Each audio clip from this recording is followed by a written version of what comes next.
Chapter 17. The Divisions of Faith. Arjuna inquired, O Krishna, what is the situation of those who do not follow the principles of Scripture, but worship according to their own imagination? Are they in goodness, in passion, or in ignorance?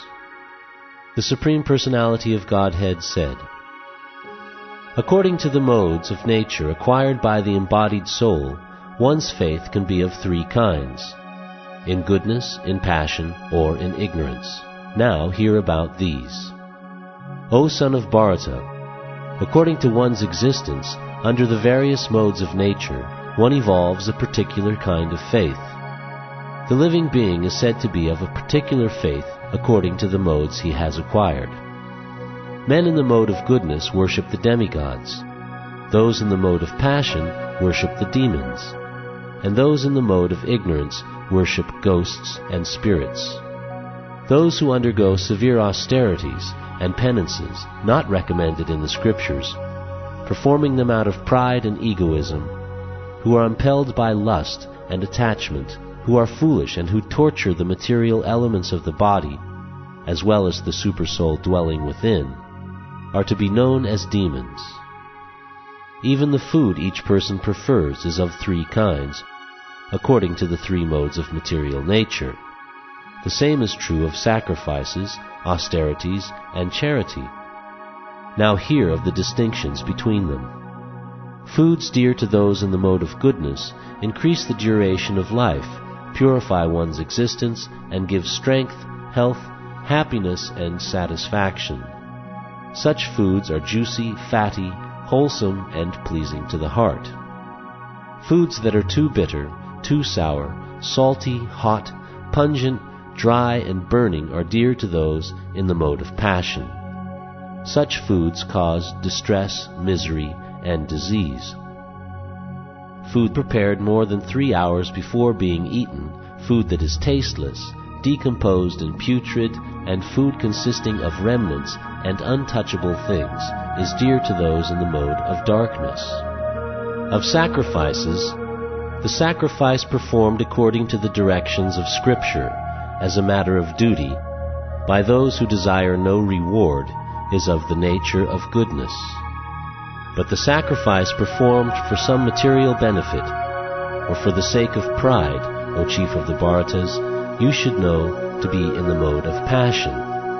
Any sacrifice performed without regard for the directions of Scripture, without distribution of prasadam, spiritual food, without chanting of Vedic hymns and remunerations to the priests, and without faith, is considered to be in the mode of ignorance. Austerity of the body consists in worship of the Supreme Lord, the Brahmanas, the spiritual master, and superiors like the father and mother, and in cleanliness, simplicity, celibacy, and non-violence. Austerity of speech consists in speaking words that are truthful, pleasing, beneficial, and not agitating to others, and also in regularly reciting Vedic literature. And satisfaction, simplicity, gravity, self-control, and purification of one's existence are the austerities of the mind. This threefold austerity, performed with transcendental faith by men not expecting material benefits, but engaged only for the sake of the Supreme, is called austerity in goodness. Penance performed out of pride and for the sake of gaining respect, honor, and worship is said to be in the mode of passion. It is neither stable nor permanent. Penance performed out of foolishness, with self-torture, or to destroy or injure others, is said to be in the mode of ignorance. Charity given out of duty, without expectation of return, at the proper time and place, and to a worthy person, is considered to be in the mode of goodness. But charity performed with the expectation of some return, or with a desire for fruitive results, or in a grudging mood, is said to be charity in the mode of passion.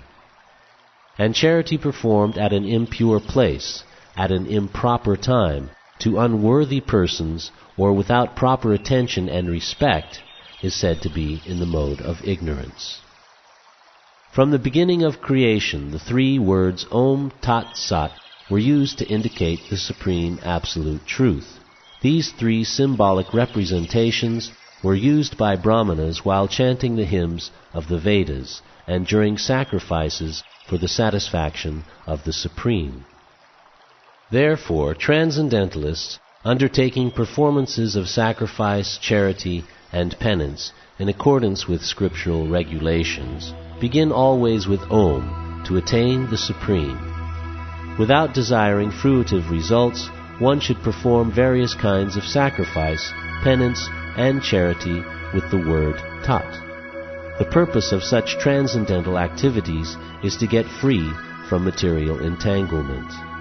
The absolute truth is the objective of devotional service, and it is indicated by the word Sat. The performer of such sacrifice is also called Sat, as are all works of sacrifice, penance, and charity, which, true to the absolute nature, are performed to please the Supreme Person, O son of Pritha. Anything done as sacrifice, charity, or penance without faith in the Supreme, O son of Pritha, is impermanent. It is called asat, and it is useless both in this life and the next.